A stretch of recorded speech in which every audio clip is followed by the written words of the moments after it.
إن الحمد لله نحمده ونستعينه ونستغفره ونعوذ بالله من شرور أنفسنا ومن سيئات أعمالنا من يهده الله فلا مضل له ومن يضلل فلا هادي له وأشهد أن لا إله إلا الله وحده لا شريك له وأشهد أن محمدا عبده ورسوله أما بعد فإن خير الحديث كتاب الله وخير الهدي هدي محمد صلى الله عليه وسلم وشر الأمور محدثاتها وكل محدثة بدعة وكل بدعة ضلالة وكل ضلالة في النار. أعوذ بالله من الشيطان الرجيم. يوم نقول لجهنم هل امتلأت وتقول هل من مزيد وأزلفت الجنة للمتقين غير بعيد هذا ما توعدون لكل أواب حفيظ من خشي الرحمن بالغيب وجاء بقلب منيب ادخلوها بسلام ذلك يوم الخلود لهم ما يشاءون فيها ولدينا مزيد. وقال الله عز وجل ذلك الكتاب لا ريب فيه هدى للمتقين. وقال تعالى في مقام آخر إن هذا القرآن يهدي للتي هي أقوم ويبشر المؤمنين الذين يعملون الصالحات أن لهم أجرا كبيرا. وقال النبي صلى الله عليه وسلم خيركم من تعلم القرآن وعلمه رواه البخاری. حاضرین جمعہ، قرآن یہ اللہ رب العالمین کا کلام ہے. اللہ رب العالمین کے کلام کی تلاوت کرنا، اسے سمجھ کر پڑھنا اور اسے یاد کرنا اور اس پر عمل کرنا اور قرآن کی تعلیمات کو دوسروں تک پہنچانا، یہ ہماری ایک بہت بڑی ذمہ داری ہے. بڑی خوش نصیبی کی بات ہے اور قابل مبارکباد ہے وہ لوگ جو قرآن سے اپنا رشتہ استوار کرتے ہیں، کسی بھی طریقے سے وہ قرآن سے جڑتے ہیں، قرآن کو پڑھتے ہیں، سمجھتے ہیں، اس پر عمل کرتے ہیں اور اگر وہ یاد کر لیتے ہیں یہ ایک بہت بڑی سعادت مندی کی بات ہے، بہت بڑی خوش نصیبی کی بات ہے. اللہ رب العالمین کی یہ وہ کتاب ہے جو سراپا ہدایت ہے، جس میں اللہ رب العالمین نے ہدایت کو کھول کھول کر کے واضح کر دیا ہے. یعنی اگر کسی کو ہدایت کی ضرورت ہے اسے قرآن پڑھنا پڑے گا، قرآن سمجھنا پڑے گا. اگر کوئی شخص قرآن سے ہٹ کر کوئی اور جگہ سے ہدایت طلب کرتا ہے، ہدایت چاہتا ہے، وہ ہر جگہ ٹھوکر کھائے گا اور ہدایت سے وہ محروم ہوگا. اللہ رب العالمین نے قرآن کی شروعات اسی سے کی ہے، ذالک الکتاب لا ریب فیہ. قرآن یہ وہ کتاب ہے جس میں کہیں کوئی بھی شک و شبہ نہیں. ہدی للمتقین، یہ متقیوں کے لیے ہدایت ہے. اور ایک جگہ اللہ رب العالمین نے کہا شہر رمضان الذی انزل فیہ للناس انزل فیہ القرآن. قرآن یہ وہ کتاب ہے جو رمضان کے مہینے میں نازل ہوئی. شہر رمضان الذی انزل فیہ القرآن، ماہ رمضان یہ وہ مہینہ ہے جس میں قرآن نازل ہوا. ہدی للناس، وہاں اللہ تعالیٰ کہتا ہے کہ یہ تمام لوگوں کے لیے ہدایت کی کتاب ہے. قرآن ہدایت کی کتاب ہے. لیکن اس ہدایت سے مستفید اور فائدہ صرف متقی اٹھاتے ہیں. اسی لیے اللہ تعالیٰ نے یہاں سورۃ البقرہ کے شروع میں ھدی للمتقین کہا. یہ کتاب متقیوں کے لیے ہدایت ہے. قرآن کریم اللہ رب العالمین کی وہ کتاب ہے جس کے پڑھنے پر اور جس کے مطابق چلنے پر، نیک عمل کرنے پر قرآن بشارت سناتا ہے. ان ھذا القرآن یہدی للتی ہی اقوم، بے شک یہ قرآن سیدھے راستے کی رہنمائی کرتا ہے، سیدھے راستے پہ لگاتا ہے. وَيُبَشِّرُ الْمُؤْمِنِينَ الَّذِينَ يَعْمَلُونَ الصَّالِحَاتِ، اور یہ بشارت دیتا ہے ان لوگوں کے لیے جو لوگ مومن ہے اور اچھے اعمال کر رہے ہیں. اس بات کی بشارت ان لہم اجرا کبیرا، کہ ان کے لیے بہت بڑا اجر اللہ رب العالمین نے تیار کر رکھا ہے. قرآن کریم کی تلاوت ایک بہترین تجارت ہے جس میں کبھی کسی گھاٹے کا سودا نہیں ہے. اس میں فائدہ ہی فائدہ ہے. دنیا کے اندر بھی فائدہ ہے، مرنے کے بعد آخرت کے اندر بھی فائدہ ہے.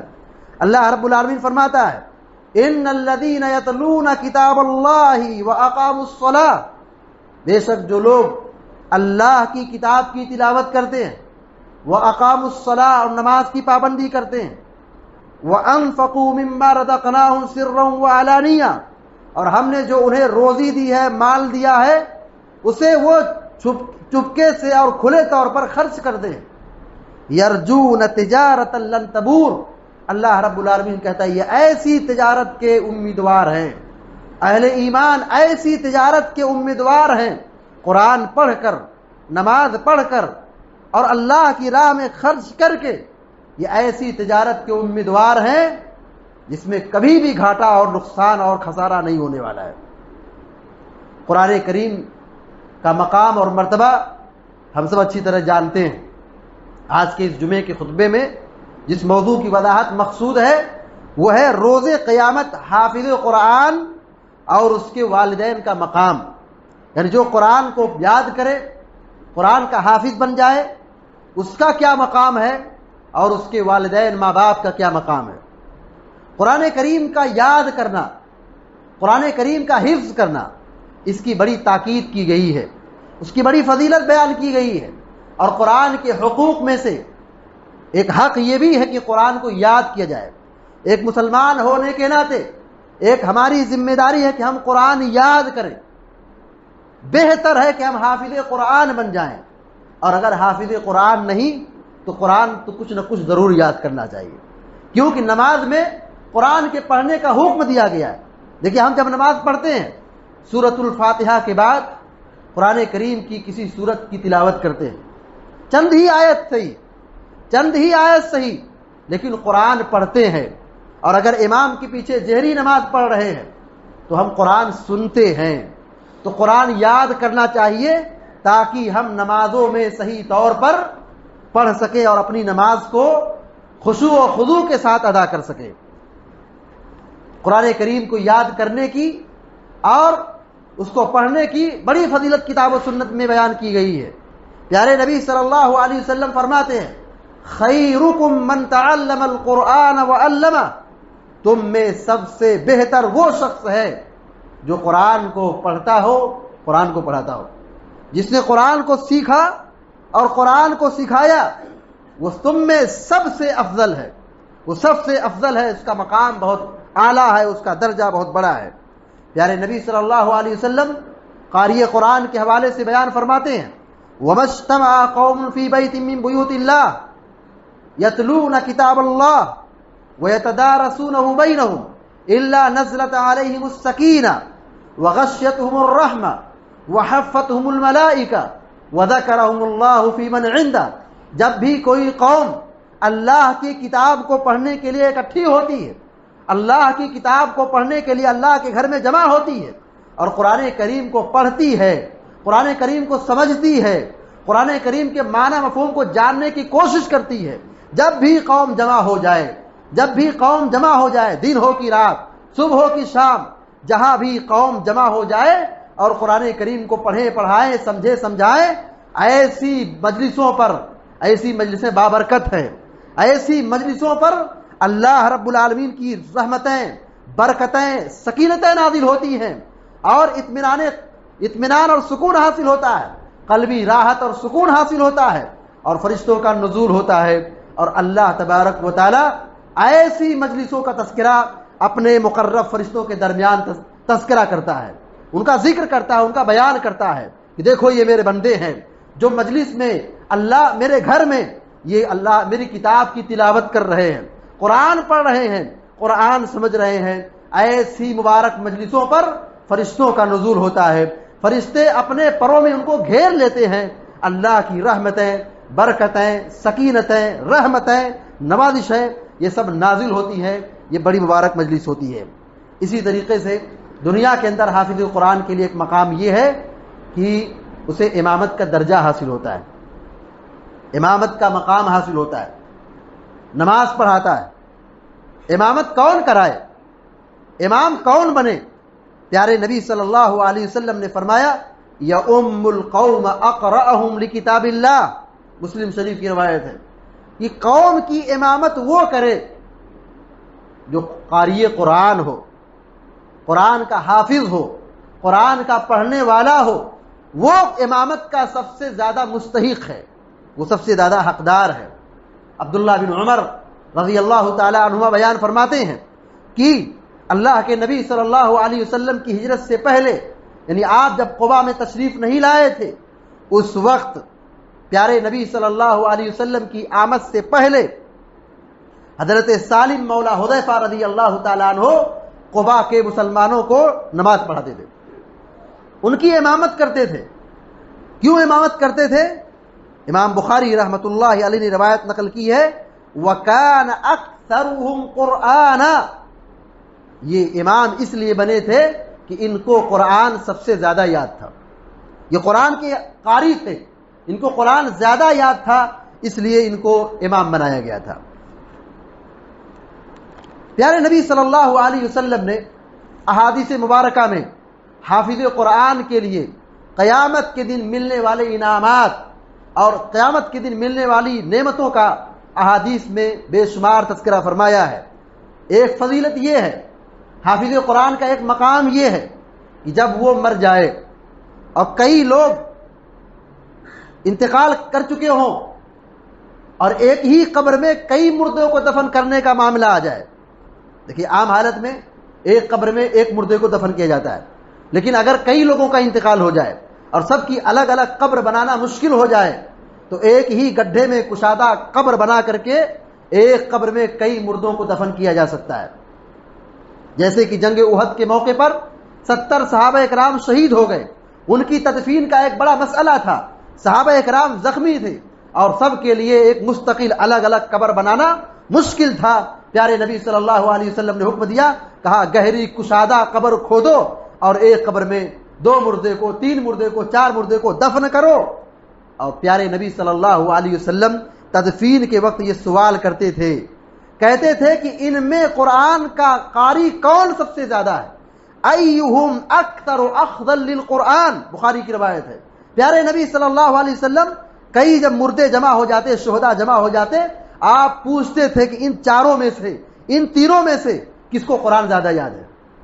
سب صحابہ اکرام کہتے نہیں، ان کو سب سے زیادہ یاد ہے۔ پیارے نبی صلی اللہ علیہ وسلم ان کو قبلے کی دیوار پر آگے رکھتے تھے، یعنی میت کو جب دفن کیا جائے گا تو جو قبلے کی طرف جو رخ ہے سب سے پہلے قاری قرآن کو مقدم کیا جائے گا، قاری قرآن کو آگے رکھا جائے گا۔ یہ عزت ہے، یہ تکریم ہے، یہ انعام ہے۔ پیارے نبی صلی اللہ علیہ وسلم پوچھ کر کے ان صحابہ کرام کو جو قاری قرآن تھے، قرآن کے قاری تھے، قبلے کی دیوار تک ان کو سب سے پہلے آگے رکھا جاتا تھا۔ اسی طریقے سے کل قیامت کے دن حافظ قرآن سے کہا جائے گا، قاری قرآن سے کہا جائے گا اقرأ ورتقی ورتل کما کنت ترتل فی الدنیا فإن منزلتک عند آخر آیت تقرأ بها، سنن ترمذی اور ابو داؤد کی صحیح روایت ہے۔ نبی کریم صلی اللہ علیہ وسلم فرماتے ہیں قاری قرآن سے کہا جائے گا پڑھو اور چڑھو، پڑھو اور اوپر چڑھو، آرام سے پڑھو، ترتیل سے پڑھو، اطمینان سے پڑھو، ٹھہر ٹھہر کے پڑھو۔ ایسے ہی ٹھہر ٹھہر کے پڑھو جیسے تم دنیا کے اندر ٹھہر ٹھہر کے پڑھتے تھے. یعنی قرآن کے پڑھنے کا ایک ادب یہ ہے، اطمینان سے، آرام سے، ٹھہر ٹھہر کر اس کو پڑھنا چاہیے. اور پیارے نبی صلی اللہ علیہ وسلم یہ انعام بتا رہے ہیں کہ قاری قرآن سے قیامت کے دن کہا جائے گا کہ تم یہاں ٹھہر ٹھہر کے پڑھو، ایسے ہی پڑھو جیسے تم دنیا کے اندر اطمینان اور ٹھہر ٹھہر کے پڑھتے تھے. فَإِنَّ مَنزِلَتَكَ عِنْدَ آخِرِ آیَةٍ تَقْرَؤُ بِهَا، تمہارا ٹھکانہ وہاں پر ہوگا جہاں تمہاری آخری آیت ختم ہوگی. یعنی پڑھتے جاؤ، چڑھتے جاؤ، پڑھتے جاؤ، چڑھتے جاؤ. قرآن کی کتنی آیتیں ہیں، قرآن کی کتنی آیتیں ہیں. ہم غور کریں کہ قاری قرآن، حافظ قرآن پڑھتا جائے گا، چڑھتا جائے گا، پڑھتا جائے گا، چڑھتا جائے گا. جہاں اس کی آخری آیت ہوگی، جہاں وہ آخری آیت پر ٹھہرے گا، اتنا اونچا مقام اس کو دیا جائے گا. قرآن کریم کی کتنی آیات ہم شمار کریں، غور کریں، حافظ قرآن کا کیا مقام اور مرتبہ ہو سکتا ہے. اسے کہا جا رہا ہے پڑھتے جاؤ، چڑھتے جاؤ، پڑھتے جاؤ، چڑھتے جاؤ، تمہارا ٹھکانہ وہاں پر ہے جہاں تمہاری آخری آیت ختم ہوگی. ہم سمجھ سکتے ہیں کہ اس کا مقام اور مرتبہ کتنا اعلیٰ اور کتنا اونچا ہے.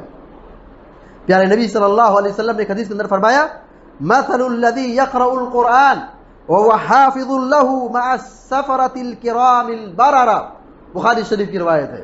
کہا جو قرآن پڑھنے والا ہے اور قرآن کا حافظ ہے وہ قیامت کے دن بزرگ فرشتوں کی صحبت میں ہوگا. جو قرآن کا ماہر ہے، قرآن کا قاری ہے، حافظ قرآن ہے، وہ کل قیامت کے دن فرشتوں کے ساتھ ہوگا. یہ کیا نقطہ ہے، کیا مناسبت ہے.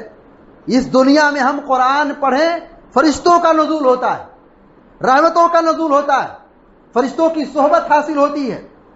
اور مرنے کے بعد قیامت کی جب حافظ قرآن کو اٹھایا جائے گا، حافظ قرآن کا مقام یہ ہے کل قیامت کے دن وہ بزرگ فرشتوں کی صحبت میں رہے گا.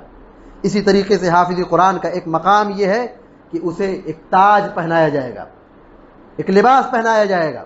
پیارے نبی صلی اللہ علیہ وسلم فرماتے ہیں، جامع ترمذی کی روایت ہے، یجیء القرآن یوم القیامہ فیقول یا ربی حلی فیلبس تاج الکرامہ. قرآن قیامت کی دن آئے گا اور رب العالمین سے کہے گا اے میرے رب تو اس کو جوڑا پہنا، کپڑا پہنا.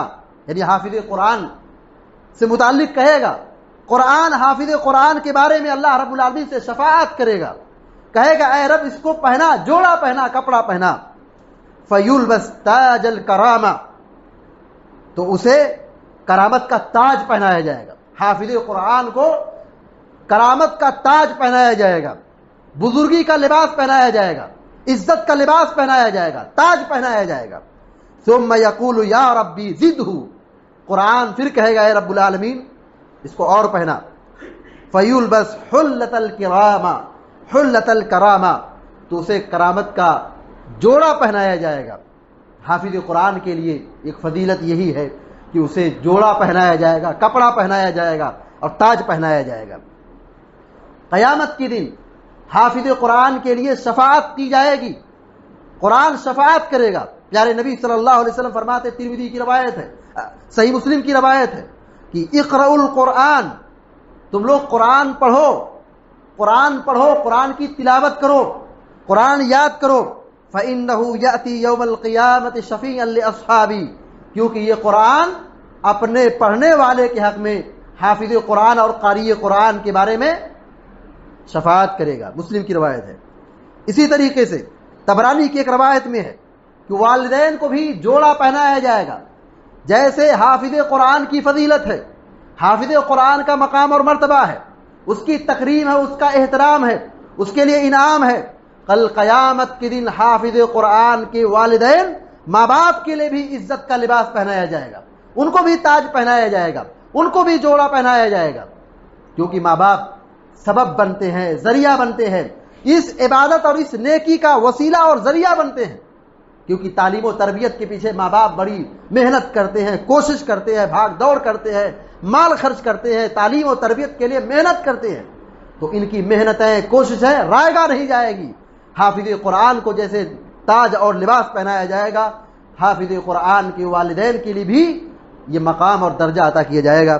طبرانی کی روایت ہے، اللہ کے نبی صلی اللہ علیہ وسلم فرماتے ہیں وَيُوضَعُ عَلَى رَأْسِهِ تَاجُ الْوَقَارِ، وَيُكْسَى وَالِدَاهُ، کہا حافظ قرآن کے سر پر تاج رکھا جائے گا اور اس کے دونوں ماں باپ پر، والدین پر، والدہ اور والدہ پر، دونوں ماں باپ پر، دونوں ماں باپ کو جوڑا پہنایا جائے گا، لباس پہنایا جائے گا. کل قیامت کے دن سارے لوگ ننگے اٹھائے جائیں گے کہ جس پر ایک تنکا نہیں ہوگا، ایک لباس نہیں ہوگا، سب ننگے ہوں گے. پیارے نبی صلی اللہ علیہ وسلم کتنی بڑی فضیلت بیان فرما رہے ہیں. کل قیامت کے دن حشر کے میدان میں حافظ قرآن کے والدین کو جوڑا پہنایا جائے گا، کپڑا پہنایا جائے گا. یہ عزت ہے، یہ تکریم ہے، یہ احترام ہے، یہ وقار ہے، یہ مقام ہے، یہ انعام ہے ماں باپ کے لیے جو یہ سعادت حاصل کرتے ہیں، اپنی زندگی میں کو اپنی اولاد کی اچھی تربیت کر رہے ہیں، انہیں قاری قرآن بنا رہے ہیں، قرآن پڑھا رہے ہیں. اسی طریقے سے مستدرک حاکم کی حسن روایت ہے، شیخ البانی رحمہ اللہ نے اپنی صحیحہ میں اس کو حسن قرار دیا ہے. پیارے نبی صلی اللہ علیہ وسلم فرماتے ہیں من قرأ القرآن وتعلم وعمل به، جس نے قرآن کو پڑھا، قرآن کو سیکھا، قرآن کا علم حاصل کیا اور قرآن پر عمل کیا. البس والدہ یوم القیامہ تاجا من نور، اس کے والد کو نور کا لباس پہنایا جائے گا، تاج پہنایا جائے گا. البس والدہ یوم القیامہ تاجا من نور، نور کا تاج پہنایا جائے گا. وضوءہ مثل ضوء الشمس، اس تاج کی روشنی کا یہ عالم ہوگا، وہ ایسے ہی چمک رہا ہوگا، روشن ہوگا جیسے سورج چمکتا ہے. سورج روشن ہے، دیکھیں سورج نکلا ہے، پوری دنیا میں روشنی پھیلی ہوئی ہے، پوری دنیا میں روشنی پھیلی ہوئی ہے، اس کی روشنی بالکل واضح ہے. اسی طریقے سے قیامت کے دن حافظ قرآن کے والدین کو تاج پہنایا جائے گا، ان کی روشنی واضح ہوگی، سورج کی طرح روشنی چمک رہی ہوگی. وَيُكْسَى وَالِدَاهُ حُلَّتَيْ، اور اس کے والدین کو جوڑا بھی پہنایا جائے گا، اس کے والدین کو جوڑا پہنایا جائے گا، لباس پہنایا جائے گا، تاج پہنایا جائے گا، لباس پہنایا جائے گا. یہ ساری فضیلتیں اس بات کا تقاضا کرتی ہیں کہ ہم قرآن سے جڑیں، قرآن سے اپنا رشتہ مضبوط بنائیں، قرآن کو پڑھیں، قرآن کو سمجھیں، قرآن کے مفہوم کو جانیں اور اپنی اولاد کو حافظ قرآن بنائیں. کوشش کریں کہ ہم بھی قرآن یاد کرنے والے بن جائیں. کوئی ضروری نہیں کہ ہم پورے قرآن کے حافظ بن جائیں، ہو جائیں اچھی بات ہے، فضیلت کی بات ہے، لیکن قرآن کی فضیلت جو بیان کی جا رہی ہے، جتنا یاد کر لے اس کے لیے فضیلت ہے، جتنا یاد کر لے اتنا درجہ ہے. آپ غور کریں اس حدیث پر. پیارے نبی صلی اللہ علیہ وسلم کہتے ہیں پڑھو، قاری قرآن سے کہا جائے پڑھو، آرام سے پڑھو، ٹھہر کے پڑھو. تمہاری آخری آیت جہاں ختم ہوگی، تمہاری آخری آیت پر تمہارا درجہ اور مقام ہے. جس کو جتنا زیادہ یاد ہوگا اس کا اعلیٰ مرتبہ ہوگا، جس کو جتنا یاد ہوگا اس کے اعتبار سے اس کو فضیلت، مقام اور ثواب حاصل ہوگا. تو قرآن کو یاد کرنا چاہیے، قرآن کا حافظ بننا چاہیے اور اپنے بال بچوں کو قرآن سے جوڑنا چاہیے. اللہ تعالیٰ سے دعا کرتے کہ اللہ تبارک و تعالیٰ ہم کو، آپ کو اور سارے مسلمانوں کو نیک عمل کی توفیق عطا فرمائے اور دنیا میں جب تک زندہ رکھے ایمان اور توحید پر قائم رکھے، اور جب ہماری موت ہو، ہماری وفات ہو تو ایمان اور توحید پر ہو اور پیارے نبی صلی اللہ علیہ وسلم کی سنت پر ہو. آمین یا رب العالمین. اقول قولی ھذا واستغفر اللہ لی ولکم ولسائر المسلمین فاستغفروه انه الغفور الرحیم. وصلی اللہ علی نبینا محمد وسلم تسلیما کثیرا.